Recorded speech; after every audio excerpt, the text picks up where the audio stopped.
10th class के छठे अध्याय त्रिभुज की हमारी तीसरी प्रश्नावली चल रही है। इस प्रश्नावली से संबंधित हमने जो प्रमेय थी वो पूर्व में हल कर ली थी, उन्हीं का ही हम प्रयोग कर रहे हैं। तो जैसे हमसे इसमें कह रहा है लंबाई 6 मीटर वाले एक ऊर्ध्वाधर स्तंभ की भूमि पर छाया की लंबाई 4 मीटर है, जबकि उसी समय एक मीनार की छाया की लंबाई 28 मीटर है।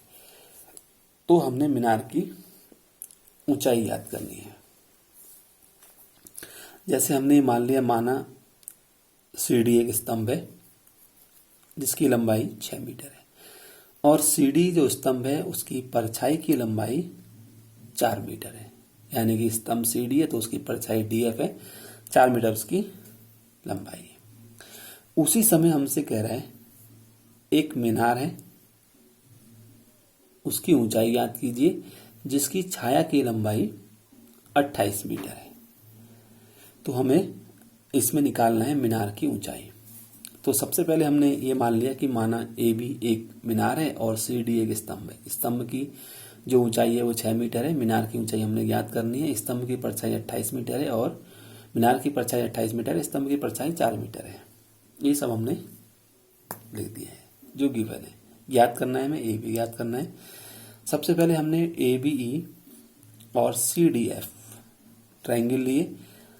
हमें पता है कि एंगल डी सी एफ और एंगल बी ए ई, ये जो एंगल है ये दोनों सेम होंगे। कारण क्या है? क्योंकि एक ही समय में सूर्य के द्वारा अंतरित कोण है। क्योंकि समय में अंतर है नहीं, एक ही समय, उसी समय की एट ए टाइम बोल रहा है। इसका मतलब जो एंगल होंगे, सूर्य का जो अवनमन कोण होगा, यानी ऊपर से बन रही है परछाई तो अवनमन कोण या अंतरित जो कोण होगा वो बराबर होगा। जो भी होगा एंगल, तो सी और एंगल ए बराबर होंगे।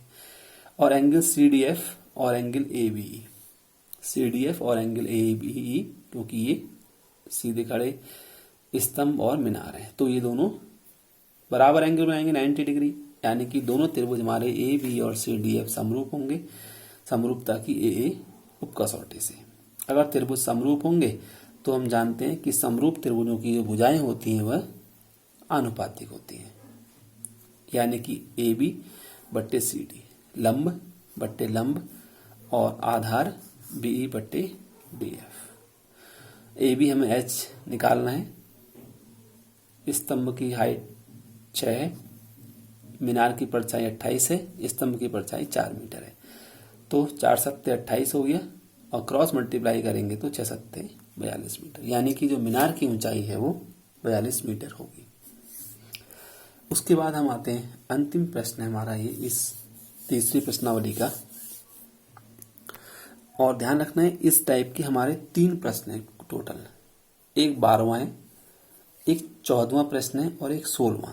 लगभग तीनों हमारे 12, 14 और 16 एक ही बेस पर है। थोड़ा थोड़ा इनमें डिफरेंस है।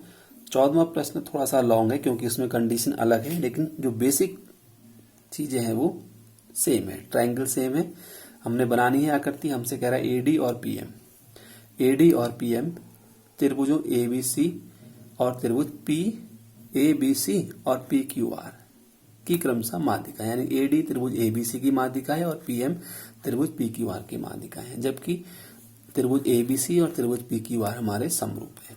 हमने प्रूफ करना है ए बी बट्टे पी क्यू बराबर ए डी बट्टे पी एम, यानी कि एक भुजा ये बट्टे ये और माध्यिका के साथ रेशियो बराबर लाना है। तो सबसे पहले हमने जो दिया है वो लिख लिया, जो सिद्ध करना है वो। उसके बाद सीधे इसकी उत्पत्ति में आते हैं। सबसे पहले जो गिवन है उससे हम कंडीशन निकाल लेते हैं। अगर त्रिभुज ए बी सी और पी क्यू आर समरूप होंगे तो उनकी भुजाएं आनुपातिक होंगी। समीकरण 1 और संगत कोण आपस में बराबर होंगे। ये 2 चीजें हमें पता है। हमें पता है एडी और पीएम त्रिभुज की माध्यिकाएं हैं, यानी कि जो बीडी होगा, क्योंकि माध्यिका है एडी तो बीडी और डीसी आपस में बराबर होंगे, यानी कि बीडी जो होगा वो बीसी का हाफ होगा। इसी प्रकार से जो क्यूएम होगा वो क्यूआर का आधा होगा, यानी कि जो BC की वैल्यू है वो 2 इंटू BD होगी और जो QR की वैल्यू है वो 2 इंटू QM होगी। तब समीकरण 1 से हमें क्या पता चला, AB बट्टे PQ बराबर BC बट्टे QR है। यानी कि BC की वैल्यू कितनी आई 2BD और QR की वैल्यू आई 2QM। 2 से 2 कट जाएगा इस तरीके से, यानी कि AB बट्टे PQ का जो रेशियो है वो AD बट्टे PM के बराबर भी आ गया।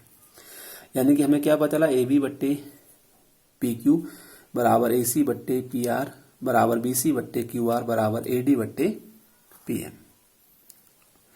इस तरीके से हमारे पास AB बट्टे PQ बराबर आ गया BD बट्टे QM, यानी कि जो आधार है वो हाफ पार्ट वो भी आपस में बराबर होंगे। अब हमने ले लिया ट्रायंगल ABD और ट्रायंगल PQM में। हमें पता है AB बट्टे PQ बराबर है BD बट्टे QM। गिवन है हमें ये, क्योंकि ये तो हमें पता ही था और ये हमने अभी समीकरण 2 से प्रूफ किया हुआ। AB बट्टे PQ बराबर BD बट्टे QM। और हमें पता है कि कोण B जो है Q के बराबर है, ये भी हमें यहां से पता चला। गिवन दिया था कि तो त्रिभुज समरूप है तो संगत कोण आपस में बराबर होंगे, यानी कि समरूपता की समरूपता की SAS, क्योंकि 2 साइडों के बीच का एंगल है तो SAS कसौटी से दोनों त्रिभुज हमारे समरूप होंगे। अगर त्रिभुज समरूप होंगे तो इनकी जो भुजाएं हैं वो आनुपातिक होंगी। कौन कौन सी, AB बट्टे PQ और BD बट्टे QM, ये हमें पता ही था। अब लास्ट बच गई हमारी AD बट्टे PM। तो इन तीनों ही बराबर हैं, जो हमने प्रूफ करना है उनको ले लिया। AB बट्टे PQ बराबर AD बट्टे PM। इस तरीके से हमारा ये जो प्रूफ करना था हमने वो सिद्ध हो के आ जाएगा। और इस तरीके से टोटल हमारा जो पूरी प्रश्नावली है 6.3 ये समाप्त होती है। इसमें हमने इस प्रश्नावली के 12वें, 14वें और 16वें प्रश्न पे ध्यान रखना है। 16वां तो 12वां और 16वां तो लगभग इजी है, कोई ज्यादा खास प्रॉब्लम नहीं है। केवल हमने ध्यान रखना है कि हमने प्रूफ क्या करना है। प्रूफ हमने AB बट्टे PQ और AD बट्टे PM लाना था, तो उसका मतलब हम ABD और PQM की बात करेंगे। इनको पहले हम समरूप सिद्ध कर देंगे। अगर त्रिभुज समरूप होंगे तो उनकी भुजाएं आनुपातिक होंगी। तो अब समरूप कैसे सिद्ध होगा, ये एंगल और ये एंगल का रेशियो हमें पता है, एंगल B और Q का रेशियो पता है, लेकिन हमें ये और लाना है BD QM। SAS से बराबर हो जाएगा तो उसकी सब भुजाएं हमारी आनुपातिक सिद्ध हो जाएंगी।